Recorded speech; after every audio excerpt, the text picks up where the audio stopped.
tardes chicos, mi nombre es Diego Garzón, yo soy filólogo en lenguas clásicas de la Universidad Nacional. Voy a estar con ustedes en esta sesión de apoyo virtual de la preparación para el examen de PreIFEX. Entonces chicos, voy a estar con ustedes en lo que es esta parte de filosofía, en lo que es la sesión de filosofía. Vamos a partir de una idea, y es hablar un poco de cómo se presenta o cómo van a aparecer estos textos o cómo va a aparecer el componente filosófico en lo que es el examen del IFEX o la prueba Saber 11.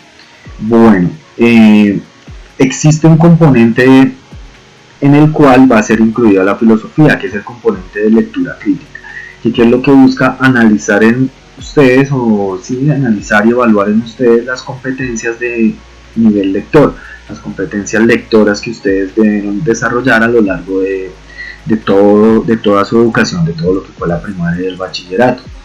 Entonces, dentro de este componente es que se nos van a presentar a nosotros las preguntas o los temarios de filosofía. Entonces, chicos, lo primero es que vamos a tener en cuenta que el examen del IFEX nos va a calificar 3 niveles particulares de lectura, que son el nivel literal, el nivel inferencial y el nivel crítico o valorativo.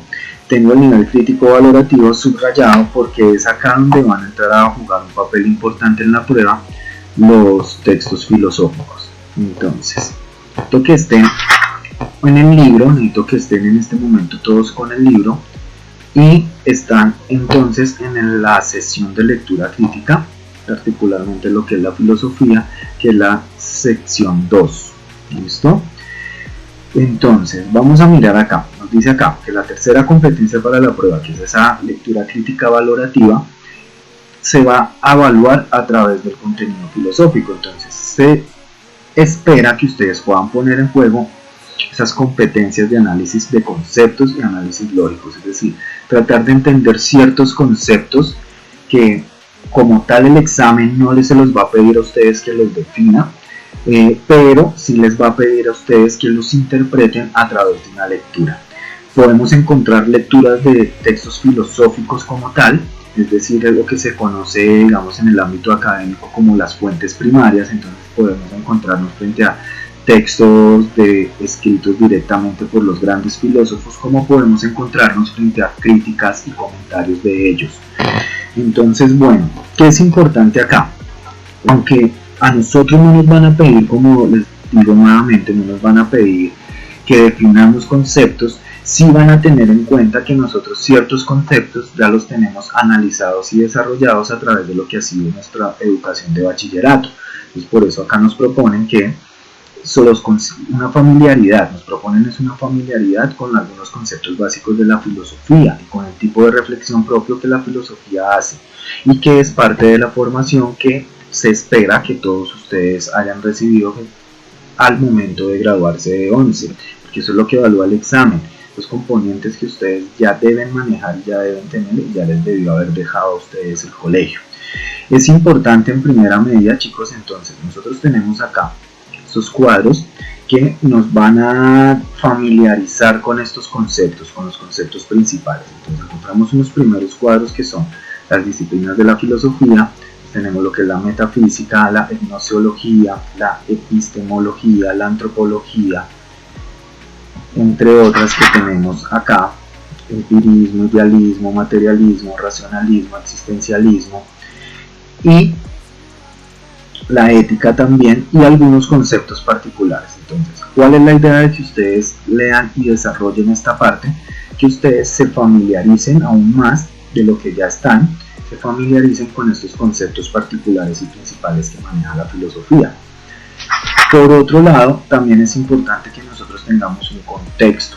Entonces, lo vamos a hacer a ese contexto, no solo en todos los ámbitos de la filosofía. Entonces, por ejemplo, acá en nuestro libro guía, nuestra brújula estudiantil, nos proponen un contexto de lo que es la filosofía griega, el mundo griego. Entonces tenemos lo que es hoy en día la nación griega, la Asia Menor, parte de lo que hoy en día es Italia, ¿sí? El contexto donde se va, el contexto geográfico donde se está dando esa filosofía, porque es muy importante, es todos los conceptos políticos, sociales, geográficos, económicos influyen en el desarrollo de la filosofía, y al igual la filosofía va a influir en ellos. Entonces es importante que miren esto. Tenemos una primera filosofía, que es la filosofía antigua. Acá ustedes van a encontrar algunos mapas, van a encontrar algunas referencias sobre los principales pensadores de cada época. Es importante que lo revisen. Tenemos entonces acá un cuadro, bueno, Platón, del pensamiento platónico, el pensamiento aristotélico. Otra de las etapas de la filosofía clásica, filosofía antigua, perdón, mejor decir filosofía, en este caso filosofía antigua, que parte y tiene un desarrollo a partir de la filosofía clásica, que es la filosofía helenística. Entonces acá también nos encontramos varios conceptos con los cuales tenemos que familiarizarnos. Es importante que nos familiaricemos con todos ellos. Vamos entonces a lo que es la filosofía medieval.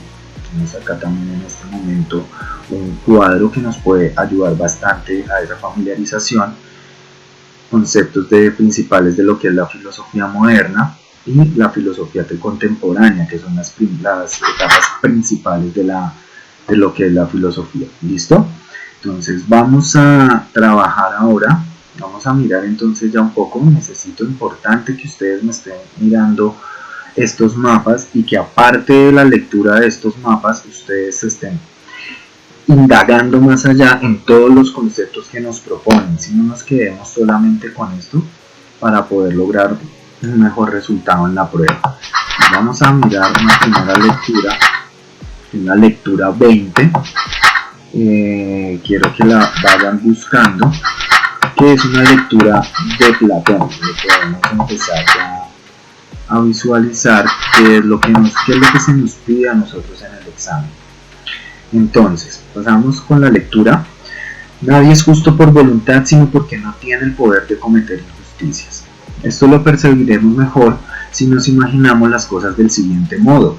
Demos tanto al justo como al injusto el poder de hacer lo que cada uno de ellos quiere.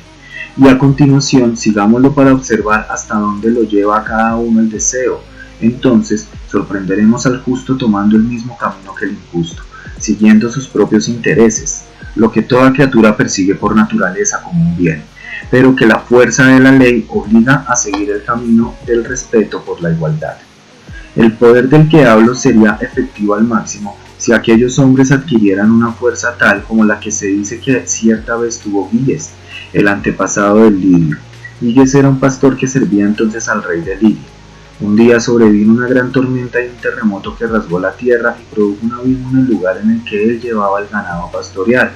Asombrado al ver esto, descendió al abismo y halló, entre otras maravillas que narran los mitos, un caballo de bronce, hueco y con ventanillas, a través de las cuales divisó adentro un cadáver de tamaño más grande que el de un hombre, según parecía, y que no tenía nada excepto un anillo de oro en la mano. Y él le quitó el anillo y salió del abismo. Ahora bien, los pastores hacían su reunión habitual para dar al rey el informe mensual concerniente a la hacienda, cuando llegó Giges llevando el anillo. Tras sentarse entre los demás, casualmente volvió el engaste del anillo hacia el interior de su mano. Al suceder esto, se tornó invisible para los que estaban sentados allí, quienes se pusieron a hablar de él como si se hubiera ido. Giges se asombró y luego, examinando el anillo, dio vuelta el engaste hacia afuera y tornó a hacerse visible. Al advertirlo, experimentó con el anillo para ver si tenía tal propiedad y comprobó que así era. Cuando giraba el engaste hacia adentro, su dueño se hacía invisible y cuando lo giraba hacia afuera, se hacía visible. En cuanto se hubo cerciorado de ello, maquinó el modo de formar parte de los que fueron a la residencia del rey como informantes, y una vez allí, sedujo a la reina y con ayuda de ella mató al rey y se apoderó del reino. Entonces, bueno chicos, otra cosa particular que ustedes tienen que tener en cuenta es que si el examen de la Nacho en los textos les coloca unas citas, esas citas las tienen también que tener en cuenta. Entonces acá en este caso nos dice la edición de La República de Platón, del que se extrajo este fragmento, quién hizo la traducción, la editorial y demás. ¿Listo? Pues vamos a mirar un momento las preguntas, qué tipo de preguntas nos plantean. Entonces, la primera, ¿cuál de las siguientes afirmaciones contradice las ideas que presenta el autor? ¿Qué nos está pidiendo ahí? Primero, que a través de los otros dos niveles de lectura que ya hemos hecho, podamos entender la afirmación principal del autor, cuál es la idea que él trabaja a través del texto, para así nosotros poder identificar una contradicción. La segunda nos dice, de los siguientes enunciados, ¿Cuál representa un supuesto subyacente a la afirmación? Todo hombre piensa que la injusticia le brinda más ventajas individuales que la justicia, y está en lo cierto si habla de acuerdo con esta teoría. ¿Qué tenemos que mirar acá? Es común, es típico que a nosotros nos salgan palabras y términos desconocidos en el examen. En este caso pensaría que un término un poco difícil de identificar sería el término subyacente. Entonces, una herramienta que yo les propongo a ustedes, chicos, para que ustedes puedan identificar este tipo de términos, este tipo de conceptos, es que lo asemejemos, busquemos semejanzas, busquemos términos y palabras que todos conozcamos, que sí podamos identificar que se asemejen en cierta forma. Entonces, por ejemplo, veamos la primera parte de la palabra, que es sub.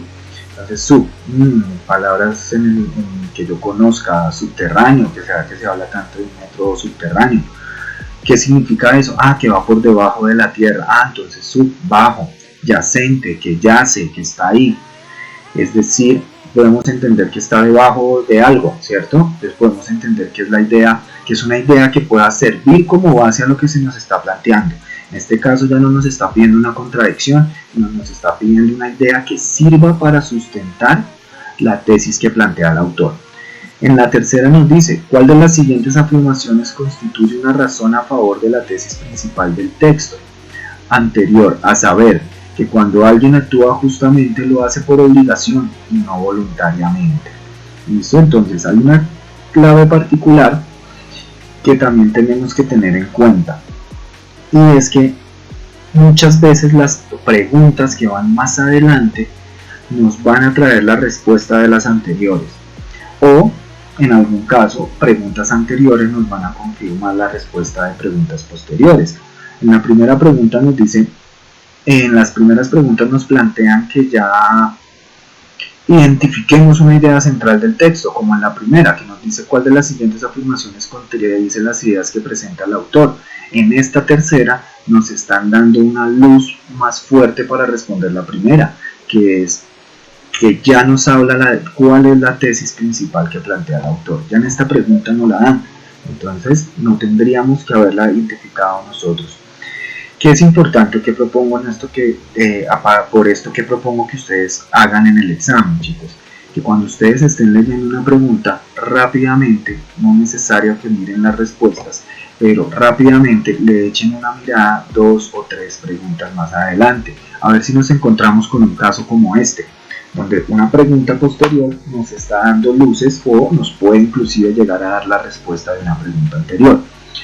Entonces, miremos la pregunta 4, nos dice, dada la estructura del texto anterior, ¿qué propósito general tiene el autor al introducir el relato sobre el anillo de Giges y cómo lo alcanza? Entonces, ya acá nos está pidiendo que vayamos más allá de lo que se plantea en el texto y que pensemos cuál es la idea y cuál es la intención que tiene el autor al colocar esas ideas, qué es lo que él está buscando, no lo que está planteando, sino qué es lo que está buscando con lo que plantea. Y aparte nos aparece una segunda pregunta, que es una pregunta compuesta, donde nos pide cómo se hace el resultado. ¿Sí? Entonces miremos las preguntas. La primera, ¿cuál de las siguientes afirmaciones contradice las ideas que presenta el autor? A. Algunas personas actúan justamente a pesar del poder actuar de manera injusta. Podemos mirar la pregunta 3. La pregunta 3 nos dice a nosotros, nos dice cuál de las siguientes afirmaciones constituye una razón a favor de la tesis principal del texto anterior, a saber, que cuando alguien actúa justamente lo hace por obligación y no voluntariamente. Entonces acá nos dice, algunas personas actúan justamente a pesar de poder cometer injusticias. Bueno, no es probable desde qué punto, si partimos de esta idea. Si estoy obligado a actuar justamente y lo hago por obligación, pues en el momento en el que no tenga esa obligación no lo voy a hacer. Además, en el texto nos lo plantea Platón. Nos pone la idea, ¿qué pasa si le damos tanto al justo como al injusto el mismo poder? ¿Y qué nos dice? Sorprenderemos al justo tomando el mismo camino del injusto, siguiendo sus propios intereses. Por ende, esta afirmación sí contradeciría completamente a la tesis del autor. Algunas personas actúan justamente a pesar de cometer injusticias. Sí, la está contradiciendo, porque Platón nos propone la idea de que en el momento en el que alguien tenga la oportunidad de actuar injustamente, lo hará. Entonces sería la primera opción de respuesta. Es bueno también que corroboremos las otras, aunque en la primera ya la encontremos, podemos encontrarnos con sorpresas. B. La justicia, clara, contrariamente a la justicia, es natural en el ser humano, que es la opción B. Entonces, ¿qué tenemos que buscar? Una idea contraria. Miremos. Lo que toda criatura percibe por naturaleza como un bien, es decir, la injusticia sí es natural al ser humano, mientras que la justicia viene por fuerza de ley. Entonces, esta no es una idea que contradice, esta es una idea que sigue la misma línea, que sigue el mismo lineamiento planteado por el autor. C. Actuar con justicia brinda menos ventajas que hacerlo con injusticia. Entonces, en el texto Platón nos dice que es sorprendente ver al justo tomando el camino del injusto, siguiendo sus propios intereses. ¿Sí? Y pensemos en eso. Más adelante nos dice que siempre nosotros vamos a buscar el camino injusto. ¿Por qué? Porque nos provee más beneficios individuales, más ventajas individuales, y esto lo podemos corroborar también en la segunda pregunta. Listo, que nos la pone como un presupuesto del texto. Entonces, en este caso, esta pregunta también iría, esta opción de respuesta también iría de la mano con la tesis del autor. De la injusticia, contrariamente a la justicia, se comete voluntariamente. Y esta es una idea que si nos dice que es natural y vamos a perseguirlo porque buscamos beneficios individuales, pues actuaremos voluntariamente al cometer la injusticia, mientras que somos justos porque hay un impedimento de la ley. Quiere decir que nosotros no lo hacemos voluntariamente, sino tiene que haber una imposición para que lo hagamos. Entonces sería también un presupuesto a favor. Como la pregunta nos pide un presupuesto contrario, tenemos entonces ya corroborada que nuestra opción de respuesta sería la A. Segunda, de los siguientes enunciados, ¿cuál presenta un presupuesto subyacente a la afirmación? Todo hombre piensa que la injusticia le brinda más ventajas individuales que la justicia, y está en lo cierto si habla de acuerdo con esta teoría. Entonces, ya habíamos mirado cómo poder suponer el significado de yacente. Entonces lo que vamos a buscar en este caso, a diferencia de la primera pregunta, no vamos a buscar una tesis contraria, sino vamos a buscar una tesis a favor, una tesis que favorezca, que es desde la cual se haya podido desprender este presupuesto.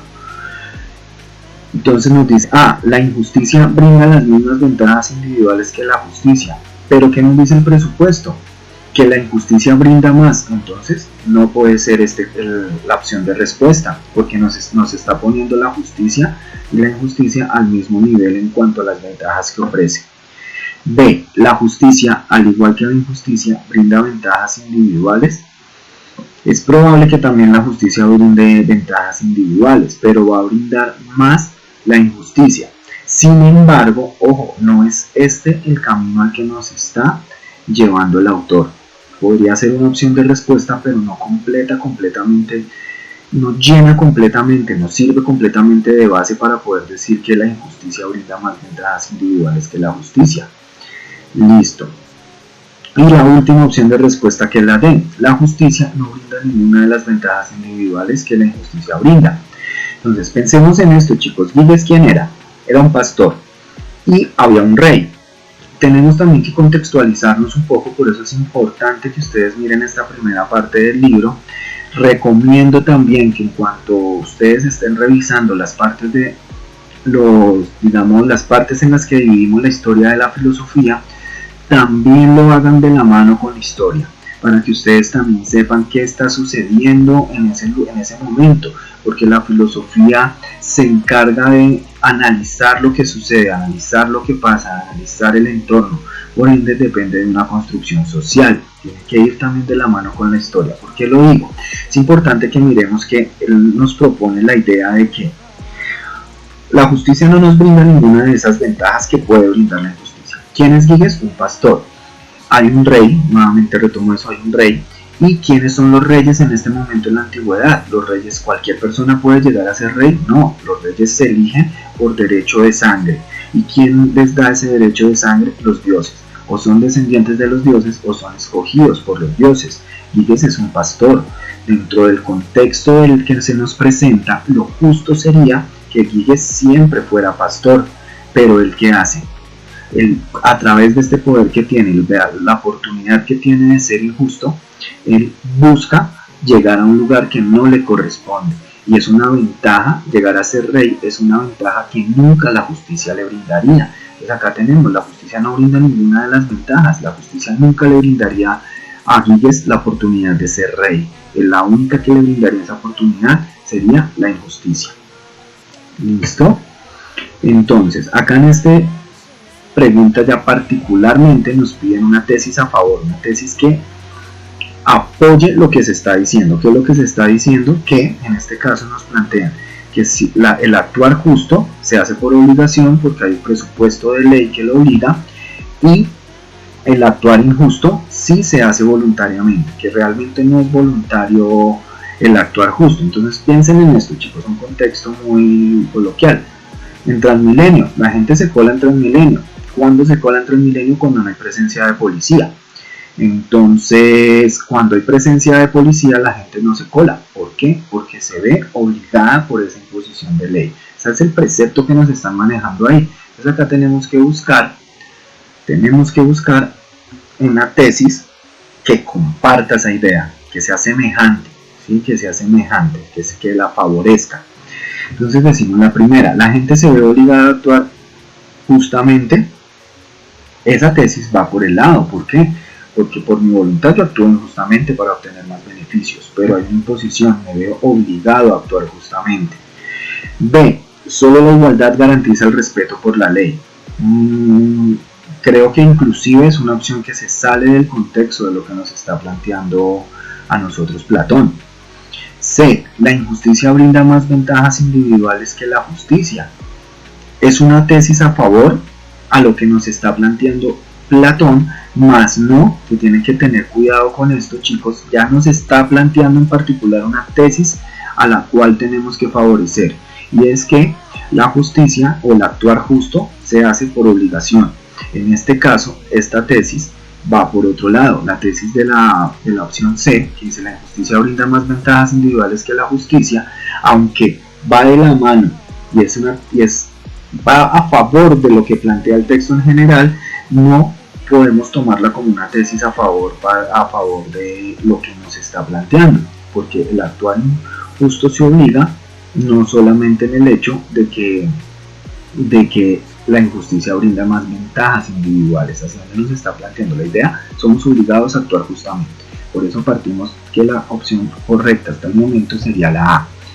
Después nos dice la opción D, siempre que una persona cuente con la libertad para cometer injusticias, lo hará. Eso es algo que también nos propone en el texto. Tenemos ahí varias opciones de respuesta que nos acercan a los que nos propone en el texto, pero tenemos una sola opción de respuesta que se nos acerca más a lo que nos están proponiendo en la pregunta, que es la opción A. La gente se ve obligada a actuar justamente. Bueno, la pregunta 4 la vamos a dejar de tarea, chicos, para que ustedes apliquen esto ya a la respuesta. Bueno, vamos a mirar otra lectura que tenemos acá en el componente. La lectura en la brújula estudiantil, chicos, ustedes no van a encontrar como tal separado lecturas de filosofía, lecturas de lectura crítica, sino, bueno, un momento, acá esta lectura que nos encontramos, acá tenemos un ejemplo de una lectura sobre la lectura, que en este caso ya no tenemos como tal un texto de un autor filosófico moderno, contemporáneo, de los grandes estudiados. Tenemos un filósofo colombiano que es Estanislao Zuleta, y nos trabaja desde varios textos, desde Marx, desde Nietzsche, y ahí ese es otro de los tipos de textos que vamos a encontrar. Bueno, vamos al otro. En este caso, este texto nos plantea preguntas abiertas. Bueno que las trabajen también. Va a trabajar un componente de lo que es lectoescritura. Entonces, vamos a mirar. podemos mirar esta lectura ya en este caso, que es otro ejemplo de cómo les pueden presentar a ustedes los textos. Dentro de lo que es la intertextualidad, aplicado particularmente a la lectura crítica y al componente crítico valorativo, podemos encontrarnos unos ejemplos de preguntas en el libro y de lecturas donde nos van a poner a relacionar dos textos, ¿sí? Nos van a poner a nosotros a entender cuál es la relación que tienen, si siguen el mismo camino, si siguen un camino contrario, si las tesis se apoyan, si las tesis se contradicen y demás. Entonces tenemos en este caso acá una lectura que es tomada de Platón y un pequeño comentario que se le hace a uno de los textos de Aristóteles, que es la Ética. Entonces empezamos acá, decimos: con que bien dice este poeta Hesíodo, así como cuantos afirman que, cuando fallece un hombre bueno, consigue un gran destino y honra, se convierte en demonio, en virtud del nombre que le impone su prudencia. Así es, pues, como yo también sostengo que todo hombre que sea bueno es demónico, tanto en vida como muerto, y que recibe justamente el nombre de demonio. Listo, entonces ahí tenemos la cita, el año de edición y la línea. El número 390 corresponde a la línea exacta del diálogo. Entonces nos dice la segunda lectura: ética eudemonista. Para Aristóteles, la finalidad de la ética es la felicidad del hombre, no individualmente, sino en tanto animal de la polis. Así, el estagirita Aristóteles entendía la felicidad como eudemonismo, el buen demonio. Entonces, miremos la primera opción, la primera pregunta, y de inmediato nos pide que relacionemos los dos textos. Entonces, al relacionar los dos textos se puede comprender que el significado de eudemonismo en la ética aristotélica se refiere a, y en la segunda, por lo que expone Sócrates en el diálogo del Clátilo de Platón, se comprende que el término demonio. Entonces allá nos da una idea de desde dónde nos está relacionando a nosotros ese texto. ¿Desde dónde? Desde un término en particular, que es el concepto de demon. El concepto de demon, ¿listo? Entonces miremos la primera. Al relacionar los dos textos se puede comprender que el significado del demonismo en la ética aristotélica se refiere a, porque partimos de entenderlo como un buen demonio, y nos dice que la ética es la búsqueda de la felicidad, que es la ética, esos parámetros de comportamiento que se nos dan a nivel social. Entonces dice: la felicidad que resulta de la práctica de las virtudes que perfeccionan el obrar en la bondad. Si partimos desde una ética y la ética está planteada desde la bondad, ¿qué es lo que nos haría a nosotros felices? Pues seguir esos parámetros y obrar en bondad. El buen demonio o divinidad posee a los mortales haciéndolos entrar en trance oracular. Entonces, ¿qué es un oráculo? Un oráculo es un adivino. Entonces, ¿realmente se nos plantea eso en el texto? No, en ningún momento. La felicidad que tienen los demonios en el inframundo después de haber vivido. ¿Será que sí realmente? Porque nos dice que partimos de la ética aristotélica. ¿Y quién es el que nos habla del inframundo después de haber vivido? Platón. Entonces la descartamos. El demonio como figura mitológica que representa las pasiones animales de los hombres es algo que tampoco encontramos en el texto. Entonces decimos que nuestra opción de respuesta sería en este caso la A. Vamos a mirar entonces la segunda pregunta. Por lo que expone Sócrates en el diálogo Crátilo de Platón, se comprende que el término demonio, entonces, A, tenía una connotación negativa como en el pensamiento cristiano. B, tenía una connotación positiva que tiene en la religión moderna.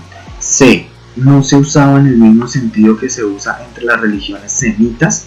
Se refiere a la personificación del mal y sinónimo de los ángeles caídos. Entonces, ojo con eso, chicos. Vamos a empezar a mirar qué nos dice de demon, en ese caso Platón. Dice que todos los hombres son demon y se convierten en demon en qué? Se relaciona a su virtud y a su honra, ¿sí?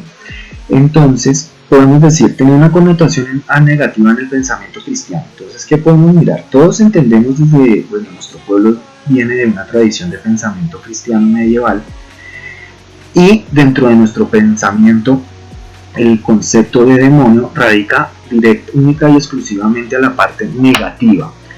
Podría, a partir de lo que de lo que nos está planteando Platón ahí, podríamos decir que el término demonio del que proviene la palabra demonio, tenía realmente una connotación negativa. Primero, si él lo relaciona con virtud, por ende, para él no tenía una connotación negativa, porque ninguno de los demonios de la cristiandad representan los valores y las virtudes. Otra clave para, digamos en este caso, descartar esa pregunta, ya tenemos que contextualizarnos y irnos un poco a lo que es la historia, chicos. Platón, entonces al principio del texto al principio del libro nos hablan un poco de la vida de Platón. Platón es un pensador clásico, un pensador de la Grecia clásica, antiguo, antes de Cristo. Entonces, si es antes de Cristo, por ende no existe el cristianismo aún y por ende no pudo haber tenido esa connotación. Entonces, descartamos la A. Nos dice, B, tenía la misma connotación positiva que tiene la religión moderna. Entonces, miremos una cuestión. Ya que esta pregunta nos da una clave y es que sí tenía en el mundo griego una connotación positiva. Pero, ¿qué sucede? Nos dice, en la religión moderna, entonces pensemos en el modernismo, la época cuando entramos al modernismo en la historia humana, en la historia de la humanidad, que es con la salida de la Edad Media, el cambio de pensamiento y entramos a la Edad Moderna. En esa Edad Moderna cambia la religión, pasa a ser otra religión, venimos de la Edad Media donde la religión es el cristianismo, donde hay una presencia de dos grandes religiones que son el cristianismo y el islam. Llegamos al modernismo y encontramos que la predominancia religiosa sigue dándose en ellas, no ha cambiado, y aunque existen nuevas vertientes de religiones, todas parten de esas mismas ideas. Entonces no podemos decir que tenga entonces en este momento una connotación positiva. ¿Por qué? Porque sigue manteniendo esa connotación negativa que viene de la Edad Media. Descartamos. Dice en este caso, no se usaba en el mismo sentido que se usaba entre las religiones semitas. Entonces miren que esto es importante. Primero vamos a identificar cuáles son las religiones semitas. Entonces, todos nosotros venimos de una tradición judeocristiana, por ende conocemos las historias de sus libros sagrados, que son, bueno, las que nos llegaron a Occidente, que son la Biblia, el Antiguo y Nuevo Testamento. Entonces, si nosotros nos vamos al Antiguo Testamento, particularmente al Génesis, sería bueno que lo revisaran. En el Génesis hay una escena que es la escena del diluvio, donde un señor llamado Noé reúne todos los animales y los deja en una barca para que el mundo se purgue de una u otra manera y después se pueda repoblar. ¿A partir de quiénes se va a repoblar? A partir de sus hijos, que son Sem, Cam y Jafet. Los pueblos semitas son los pueblos que van a descender directamente de Sem. De la descendencia de Sem vamos a tener a Abraham, y de Abraham vamos a tener todo lo que es la formación de estructura de esas religiones. Pues, ¿cuáles son las religiones que basan su pensamiento y su teología en el mito abrahámico? Cristianismo, judaísmo e islam. Entonces, tanto judaísmo como cristianismo como islam manejan una connotación negativa de demonio, que es la que va a desbozarse también, a partir de la cual desde el judaísmo se va a esbozar el cristianismo y desde el cristianismo se va a esbozar el islam. Y acá Platón no la plantea como un demonio alguien se convierte en demonio, se convierte en un demonio, es a través de sus virtudes. Nos está planteando una idea contraria, ¿sí? No, entonces podremos decir que sí, no se usaba en el mismo sentido que se usa entre las religiones semitas. Entre los griegos, demon se relacionaba con virtudes, entre los semitas, demon o demonio se relaciona con la parte negativa. Dice D, se refiere a la personificación del mal y es sinónimo de los ángeles caídos. Entonces acá también tenemos que estar un poco contextualizados en lo que es el mundo griego. El mundo griego no tiene muy definida una idea de bien y mal como se va a definir en el concepto cristiano, y tampoco la idea de los ángeles caídos pertenecen a su mitología. Es decir, que es una pregunta que en este caso, una opción de respuesta que en este caso estaría completamente fuera de contexto. Entonces vamos a mirar acá en este caso, tenemos otra pregunta filosófica que, bueno, vamos a leerla. Reminiscencia o anamnesis, que son dos términos que maneja Platón. El alma Pues, siendo mortal y habiendo nacido muchas veces y viendo efectivamente todas las cosas, tanto las de aquí como las del Hades, no hay nada que no haya aprendido, de modo que no hay de qué asombrarse si es posible que recuerde, no solo la virtud, sino el resto de las cosas, que por cierto antes conocía. Pues en efecto, el buscar y el aprender no son otra cosa, en suma, que una reminiscencia. Y ocurre así que, siendo el alma inmortal y habiendo nacido muchas veces y habiendo visto tanto lo de aquí como lo del Hades y todas las cosas, no hay nada que no tenga aprendido, con lo que no es de extrañar que también sobre la virtud y sobre las demás cosas sea capaz ella de recordar lo que desde luego ya antes sabía, pues siendo en efecto la naturaleza entera homogénea y habiéndolo aprendido todo el alma, nada impide que quien recuerda una sola cosa, y a esta llaman aprendizaje los hombres, descubra él mismo todas las demás. Si es hombre valeroso y no se cansa de investigar, porque el investigar y el aprender, por consiguiente, no son en absoluto otra cosa que una reminiscencia. Entonces, del texto anterior se comprende, entonces, que nos va a pedir que analicemos hacia dónde nos lleva, qué fue lo que podemos entender. Entonces, conocemos a través de la experiencia, pero es que la experiencia viene de los sentidos y el alma aún no tiene los sentidos, entonces realmente no podemos decir que se conoce a través de la experiencia, o como nos lo plantea Platón en el texto. El alma nace con el cuerpo. ¿Qué nos está diciendo Platón? El alma, siendo inmortal y habiendo nacido muchas veces, mientras que el cuerpo solo puede nacer una vez, quiere decir que es probable que esa alma que llega a un cuerpo ya lo haya hecho muchas veces. Entonces, no nace con el cuerpo porque ya lo ha hecho muchas veces. Y no sería esa la idea en la que nos plantea Platón. Conocer es recordar. Entonces, acá nos dice, no son el aprender y el investigar no son en absoluto otra cosa que una reminiscencia. Y piensen en esto, chicos, ¿por qué el alma sabe las cosas? ¿Por qué el alma ya sabe todo? Porque habiendo nacido muchas veces, puede recordarlo. Y en un momento del texto nos dice, la naturaleza entera homogénea y habiéndolo aprendido todo el alma. Nada impide que quien recuerda una sola cosa, es decir, conocer para Platón en sí es recordar. Y acá tenemos el punto principal del texto, de la respuesta principal, que sería la C.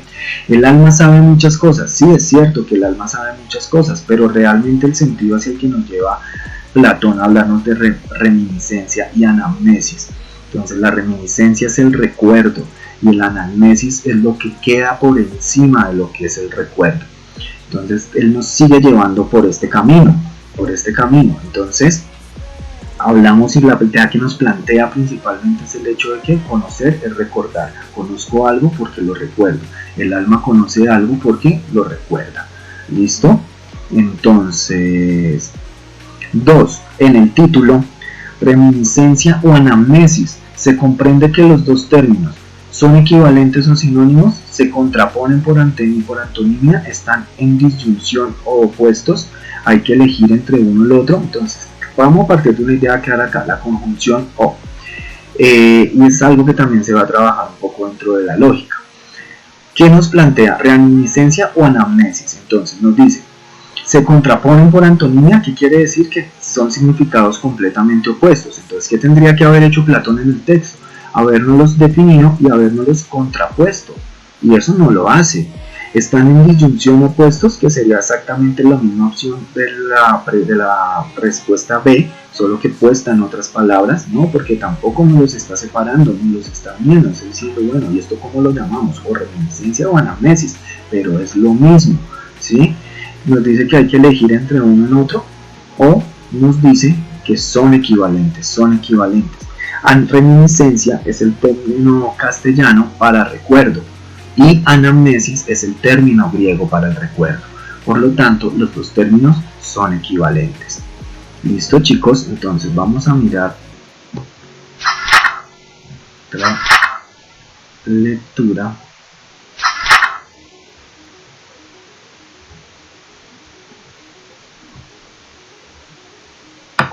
Vamos a mirar otra lectura que ya nos va a llevar eso. Vamos de contexto y entremos al contexto de la Edad Media. Entonces tenemos que mirar, importante como les he dicho, en otras ocasiones tenemos que mirar el contexto histórico, político y demás, inclusive en algunos casos el contexto geográfico, para tener todos estos conceptos presentes al momento de abordar el texto. Entonces, estamos en un texto de la Edad Media, nos van a plantear una idea que se ha trabajado o que se trabajó durante la Edad Media, y nos va a trabajar. Entonces tenemos el título: del geocentrismo al heliocentrismo. Entonces vamos a definir qué es el geocentrismo, qué es geo, tierra, ¿no?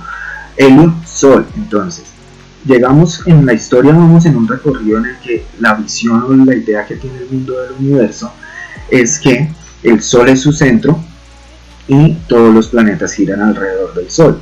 Pero con la llegada del pensamiento cristiano, con la llegada de esta nueva religión al Imperio Romano, se cambia este concepto y se habla de un heliocentrismo y se parte a un geocentrismo, que es una idea donde es la Tierra el centro del universo y es el universo el que gira alrededor de él. Entonces nos están hablando nosotros de un paso del geocentrismo al heliocentrismo. Cuando vuelve nuevamente a resurgir esa idea helicentrista con el Renacimiento, es decir, con la entrada y la llegada a la filosofía moderna. Vamos a mirar, nos estaría entonces ubicando en este momento, nos estaría llevando a ese proceso de cambio de lo que es un pensamiento en el que la Tierra es el centro a un pensamiento donde es el Sol el centro. Bueno, entonces nos dice: durante la Edad Media había imperado el modelo geocéntrico de Ptolomeo. Tras la caída de Constantinopla, Occidente vivió un renacer en la ciencia, el arte y la estética. Entonces, importante acá que tengamos en cuenta en qué momento cae Constantinopla por los árabes, ¿sí? Si nos está contextualizando en ese proceso, entonces podemos suponer que es al final de la Edad Media. Listo, entonces, el arte y la estética que llevarían no solo a un abandono del aristotelismo o de la escolástica. Entonces, principalmente acá tengo que aclarar que por qué el autor nos habla de este término, porque gran parte de las ideas que se van a trabajar en la Edad Media, por no decir todas, parte o de la filosofía platónica o de la filosofía aristotélica. ¿Listo? Y la escolástica, pues también quiero que lean en este momento sobre los dos grandes periodos de la filosofía medieval, que son la patrística y la escolástica. Entonces dice que llevaría no solo un abandono del aristotelismo de la escolástica, sino de la física que éste traía aparejada, es decir, la física que se trabaja desde Aristóteles. Si bien el modelo geocéntrico era consecuente con la observación directa de la bóveda celeste, el movimiento irregular de algunos cuerpos como Venus resultaba problemático, incluso por factores estéticos. En este contexto aparece la obra de Nicolás Copérnico, de Revolutionibus Orbum Coelestium, acerca de las revoluciones de la órbita celeste, o de las esferas celestes, como lo traducen en este caso, en la que ensayaba poner el Sol en el centro del sistema solar, creando una perspectiva diferente que le permitía proponer un movimiento no errático, sino circular, de Venus como de la Tierra, alrededor del Sol. El modelo propuesto por Copérnico estaba en constancia con un renacer del platonismo y de parte de la astronomía de los antiguos, quienes como Aristarco de Samos en el siglo III a.C. habían calculado el diámetro de la Tierra y desarrollado un modelo heliocéntrico. Las intuiciones de Copérnico serían confirmadas empíricamente años más tarde por el telescopio de Galileo. Bueno, ya todos sabemos lo que le pasó a Copérnico, ¿no? Y lo que casi le sucede a Galileo. Entonces acá vemos claro ese paso de un heliocentrismo en el mundo antiguo, de una observación del mundo como se hace a través de los sentidos, pero que aún va un poco más allá, donde ya se propone una idea de una Tierra redonda, se llega inclusive a calcular un diámetro. Pasamos a la Edad Media, donde todas estas ideas se rompen y se refutan, se pasa a una idea de la Tierra y todo gira alrededor. Nos lo ponen pues a partir de la observación inmediata. Si nosotros observamos el cielo, lo que debemos mover es el cielo, y para llegar nuevamente en el modernismo a lo que es un nuevo heliocentrismo. Entonces dice, la primera opción de pregunta. Entonces, ojo con estas preguntas que tenemos acá. Primera, del texto anterior se puede inferir que Nicolás Copérnico. Entonces nos van a pedir que infiramos qué hizo él o qué pasó con él. 2. Epistemológicamente el modelo de Copérnico es, entonces, primero, epistemológicamente. Cuando hablamos de la epistemología es como tal el estudio de las ciencias. Entonces, ¿cómo lo podemos hacer?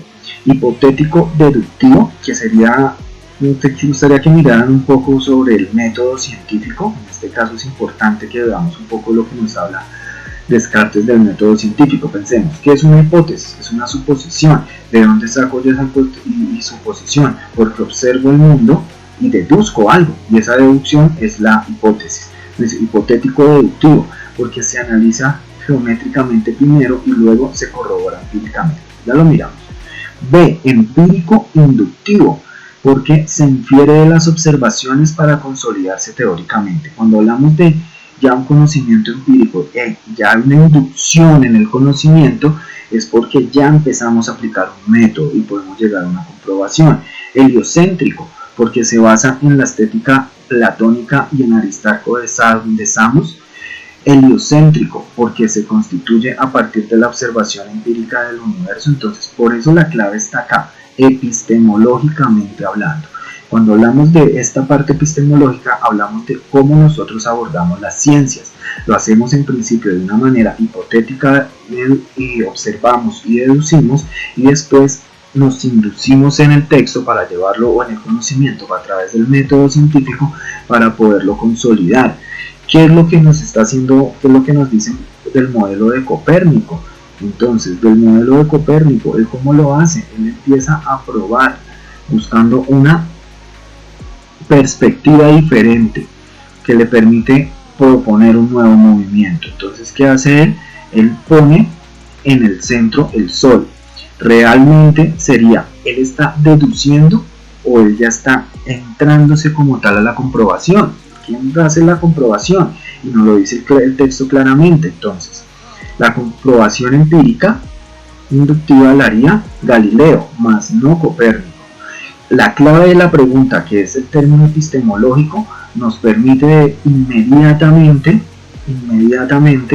descartar la opción C y la opción D, porque ya no tienen que ver con el concepto epistemológico. Es necesario que le echen una revisada a los conceptos como están desarrollados en el principio del libro, pero es hipotético, él lo deduce, porque él se da cuenta que hay un movimiento errático, se da cuenta que hay algo ahí, simplemente lo propone, él deduce, esto no puede ser así, debe ser de esta manera. Entonces acá tendríamos la B. La A, la primera no la hemos respondido, la segunda tenemos ya que es la opción B. Y nos dice la tercera, durante la Edad Media, la filosofía se caracterizó por ser eminentemente teológica, es decir, buscar única y exclusivamente la explicación de Dios, en virtud del dominio de la fe en la existencia del hombre, que delimitó la trayectoria de su vida como tránsito a una vida sobrenatural. Sin embargo, la filosofía y la teología tuvieron sus propósitos, sus propios objetivos de estudio. La filosofía se basó en la razón y la teología en la fe. Entonces, esta pregunta particularmente, si ustedes notan, ya no nos parte de lo que nos propone el texto, ya no nos parte de ahí, nos parte de unos conceptos que ya tenemos que tener contextualizados y claros, que es el pensamiento de la Edad Media, aunque nos introduce un poco a lo que es ese pensamiento y nos pone esa dicotomía entre fe y razón, entre filosofía y teología. ¿Listo? Entonces, por eso también es importante que ustedes estén contextualizados, tanto en lo que es el eje central de pensamiento de cada época, como en lo que es el contexto histórico y social. ¿Listo? Entonces decimos, la razón puede explicar las verdades que han sido reveladas por Dios. Realmente a través de la razón se pudo llegar a explicar Dios y esas verdades. La filosofía y la fe conforman los dos elementos fundamentales en el desarrollo medieval. Entonces sí, es algo que nos está planteando la pregunta que nos está planteando, que se parte principalmente por un lado de la fe, pero existe filosofía que busca se basa en la razón, y esa fe que se basa en la teología. Entonces es una opción válida. La filosofía es la herramienta que usan los nuevos filósofos para comprender la esencia divina.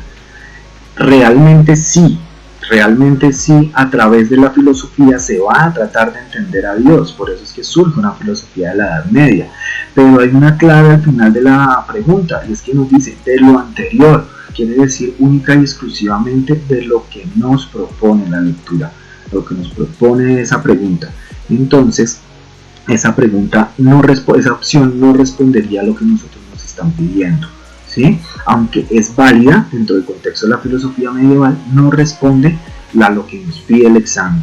D. La salvación y el conocimiento de Dios se logra a través del pensamiento filosófico. Recordemos que siempre hubo una pelea importante que se va a marcar ya durante la filosofía moderna, lo que es el pensamiento teológico y el pensamiento filosófico. Y al contrario, se va a negar la idea de que para acceder a Dios y para acceder a ese conocimiento se logra a través de, sobre todo la salvación, se logra a través de un pensamiento filosófico. Entonces, ¿cuál es la única opción que nos queda? La B. La filosofía y la fe conforman dos elementos fundamentales en el desarrollo del pensamiento medieval. Pensemos un poco en Tomás de Aquino, que nos habla de esa dualidad que hay entre fe y razón, que la razón nos permite entender la fe y es la fe la que nos permite entender porque era necesario que tuviéramos una razón. Listo, chicos, vamos a mirar entonces otro texto. Vamos a mirar otro texto.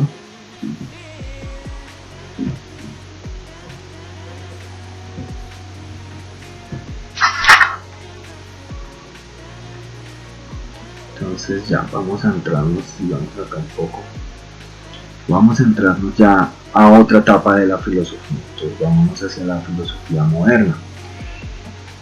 Entonces nos dice, el hombre, servidor e intérprete de la naturaleza, ni obra ni comprende más que en proporción de sus descubrimientos experimentales y racionales sobre las leyes de esta naturaleza. Fuera de ahí nada sabe, ni nada puede. Ni la mano sola ni el espíritu abandonado a sí mismo tienen gran potencia. Para realizar la obra se requieren instrumentos y auxilios que tan necesarios son a la inteligencia como a la mano. Y de la misma suerte que los instrumentos físicos aceleran y regulan el movimiento de la mano, los instrumentos intelectuales facilitan o disciplinan el curso del espíritu. La ciencia del hombre es la medida de su potencia, porque ignorar la causa no es poder producir el efecto. No se triunfa de la naturaleza sino obedeciéndola, y lo que la especulación lleva al nombre de causa a convertirse en regla en la práctica. Listo. Entonces, vamos a ver qué nos propone. Vamos a ver qué nos propone el texto. Ya estamos entonces en otro contexto, entramos a la filosofía moderna y entonces ya se está un poco abandonando esa idea de que el único precepto y el único conocimiento es Dios. El hombre se centra también como eje central del mundo y se empieza nuevamente a estudiar esa visión del ser humano en relación a la naturaleza, en relación al mundo, ya no partiendo de la idea medieval, de la idea de la teología. Entonces dice, cuando en el primer párrafo del libro se lee el hombre, servidor e intérprete de la naturaleza, ni obra ni comprende más que en proporción de sus descubrimientos experimentales y racionales sobre las leyes de esta naturaleza. Fuera de ahí, nada se sabe ni nada puede. Se deduce que, entonces, ojo ahí con esto, chicos. Nos dice que podemos deducir, es decir, que podemos entender de esta parte en particular del primer párrafo. Entonces nos dice, el hombre es un ser en cierta medida irracional. Realmente es irracional si es la razón la que nos lleva a esa primera observación del mundo. Es importante que revisen el concepto de logos en los griegos. Entonces no podemos decir que es en cierta medida irracional. ¿El hombre conoce de forma empírica y lógica? Bueno, ¿y qué nos está diciendo en este caso? Que no puede haber nada más allá de lo que en medida de nuestros sentidos. Listo, la naturaleza del hombre es limitada para conocer. Y la D, el hombre está para interpretar la naturaleza. Entonces, sí es cierto que nos dice, el hombre, servidor e intérprete de la naturaleza, ni obra ni comprende más allá que en proporción de sus descubrimientos experimentales y racionales, ahí descartamos de una vez la primera, sobre las leyes de esta naturaleza. Fuera de ahí, nada sabe y nada puede. Entonces, de una u otra manera, más allá de que estemos para interpretar la naturaleza, es que esa interpretación va a ser limitada. ¿Y por qué? Porque nuestra propia naturaleza es limitada. Nada sabe, nada puede fuera de sus descubrimientos experimentales. Entonces tendríamos acá que la opción de respuesta es la C, ¿sí? Se parte de la idea de que el hombre pues es limitado en su conocimiento, no puede saber nada más de lo que ha descubierto y ha experimentado hasta el momento. Listo. Segundo, cuando en el segundo párrafo Bacon habla de la disciplina del espíritu, se refiere a, entonces miremos el segundo párrafo, nos dice que esa disciplina del espíritu, entonces, así como la mano, ¿sí?, para el cuerpo, la inteligencia para el espíritu, ¿sí? Esa es la analogía que nos pone, ¿listo? Y dice, entonces, de la misma manera que la mano ayuda con los movimientos físicos y ayuda a los instrumentos físicos, esos intelectuales son los que le van a permitir disciplinar el espíritu. Es decir, puedo disciplinar mi físico a través de los sentidos. Algo muy interesante que decía Sócrates es que todos los hombres debían obligatoriamente ejercitar su cuerpo para poder conocerlo, todo lo que puede ofrecer. Y mientras que acá aparece también lo intelectual, que cómo se ejercita a través de, o el espíritu que se ejercita a través del ejercicio intelectual. Entonces nos dice, la disciplina del espíritu se refiere a la tarea juiciosa de controlar y manejar el alma. No nos está hablando en este caso de alma, la manera de comprender el mundo tangible, la concepción del método filosófico de Bacon o la formación del alma a través del conocimiento. ¿Qué es lo que nos está diciendo? Cómo el cuerpo lo formamos a través del desarrollo físico y a través de las manos. Cómo desarrollamos la mente, el alma, el espíritu a través de el conocimiento. Se forma a través del conocimiento. Entonces tenemos acá otro ejemplo. Listo, chicos, vamos a buscar otra lectura para que podamos trabajar en una lectura muy interesante sobre Sócrates. Son lecturas de, particularmente lectura crítica. Entonces tenemos,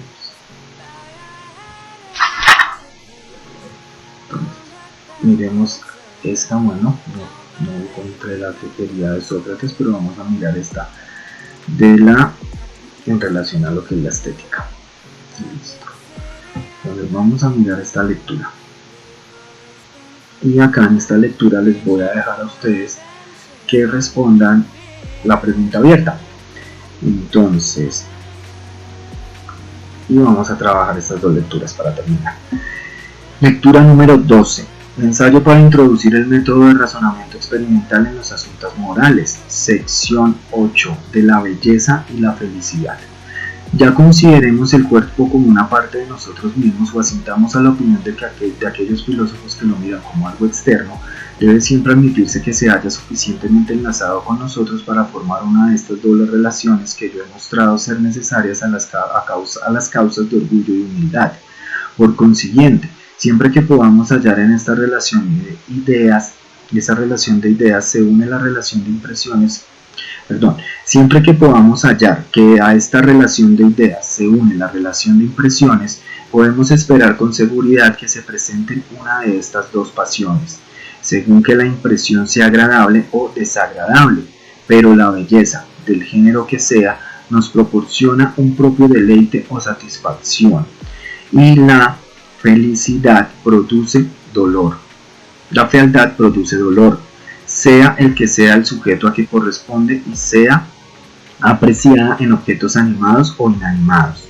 Si la belleza o la fealdad pertenecen a nuestro propio cuerpo, este placer o dolor se convertirá en orgullo o humildad, existiendo en este caso todas las circunstancias requeridas para producir una transición perfecta de impresiones e ideas.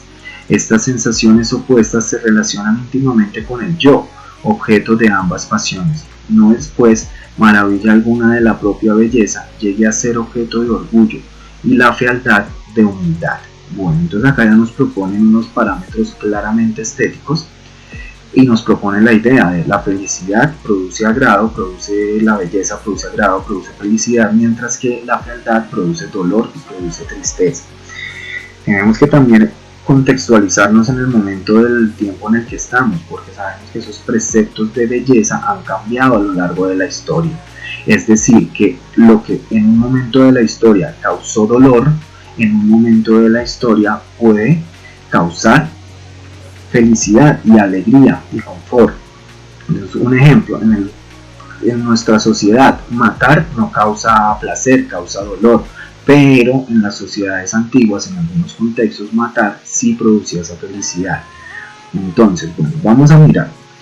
Nos proponen acá tres preguntas, nos proponen a nosotros dos preguntas abiertas y dos preguntas cerradas y una pregunta abierta.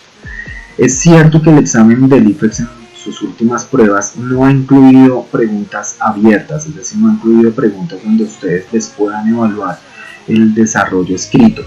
Pero algo que sí es bien importante, chicos, es que la lectura y la escritura son habilidades que se deben desarrollar a la par y se deben desarrollar de la mano. Si estamos desarrollando unas habilidades de lectura, por ende también tenemos que escribir, porque estas dos habilidades van de la mano. Por eso se plantea que ustedes produzcan respuestas abiertas. ¿Listo, chicos? Entonces nos dice la primera. En el texto se habla de la belleza y la fealdad que hacen parte de la interpretación de lo externo, en este caso de nuestro cuerpo, y que una y otra son causas de orgullo o humildad. ¿Por qué? Ambas son significaciones sensoriales de los hombres ante la apreciación del mundo representado. Puede ser, porque depende de nuestra apreciación lo que decimos si es bello o lo que decimos si es feo. Es una opción válida.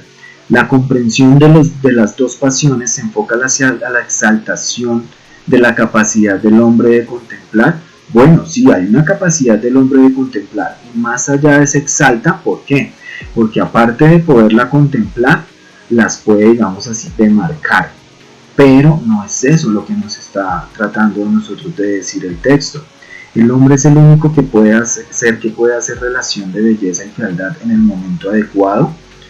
Bueno, esa es una pregunta válida. Entonces, nos dice acá, pues ya nos habla del yo, que viene y parte desde el yo. Y el yo, ¿quién es ese? ¿Quién es ese yo? Es ese ser, es decir, que es el hombre, sí, el único que puede hacer relación entre belleza y fealdad en el momento adecuado. ¿Cuál es esa relación? ¿Cuál es esa relación? La sensación que nos va a producir. Entonces, miremos un momento la pregunta. La pregunta nos dice, se habla de belleza y fealdad que hacen parte de la interpretación de lo externo y que una ocasiona orgullo y otra ocasiona humildad. Entonces, la última opción de respuesta nos dice, corresponde a una pasión atractiva, a la impresión, la segunda provoca sufrimiento. De ahí que si la primera impresión, que es la belleza, provoca atracción, por ende va a provocar orgullo, mientras que si la segunda provoca sufrimiento, va a provocar esa humildad. Entonces tenemos que nuestra opción es la D. La segunda opción nos dice, en el fragmento, estas sensaciones opuestas se relacionan íntimamente con el yo, objeto de ambas pasiones. No es pues maravilla alguna en la propia belleza llegue a ser objeto de orgullo y la fealdad de humildad. La palabra subrayada nos permite, entonces tenemos el subrayado el concepto yo. ¿Qué vemos acá nuevamente, chicos? Que la pregunta siguiente, la segunda opción de respuesta de pregunta, la segunda pregunta nos está terminando de corroborar la primera pregunta, que era la opción D, y nos coloca nuevamente la idea de la belleza, orgullo, la fealdad, humildad. Y entonces nos dice ahora, el yo es el concepto que conoce y crea juicios valorativos. El conocimiento se da por la interacción del yo con el alma, es algo que no se plantea en el texto.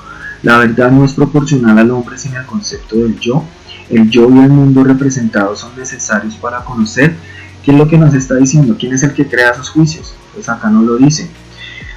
Estas sensaciones opuestas se relacionan internamente con el yo, objeto de ambas pasiones. Es decir que es el yo el que puede, es el que conoce y crea sus juicios, porque es a partir del yo de donde se dice si va a producir un agrado o si va a producir un dolor o un sufrimiento. Bueno, entonces vamos a, ya para terminar, les dejo la pregunta abierta para que ustedes la respondan y vamos a mirar esta pequeña lectura ya para terminar. La idea es que, chicos, ustedes puedan continuar con los otros textos filosóficos que se proponen en el libro, que ustedes busquen los simulacros que presenta el examen del IFEX. En el aula virtual está colgado otro cuadernillo del IFEX para que ustedes también puedan practicar aún más. Entonces nos dice esa lectura que es sobre la ética de Baruch Spinoza. Entonces nos estamos contextualizando en la época moderna, en la filosofía moderna. Cada cual apetece o aborrece necesariamente, en virtud de las leyes de su naturaleza, lo que juzga bueno o malo. Demostración. El conocimiento del bien y del mal es el afecto mismo de la alegría o de la tristeza, en cuanto que somos conscientes de él y, por ende, cada cual apetece necesariamente lo que juzga bueno, y al contrario, aborrece necesariamente lo que juzga malo. Ahora bien, este apetito no es otra cosa que la esencia o la naturaleza misma del hombre. Por consiguiente, cada cual apetece o aborrece necesariamente, en virtud de las solas leyes de su naturaleza, etc. Que en paz descanse.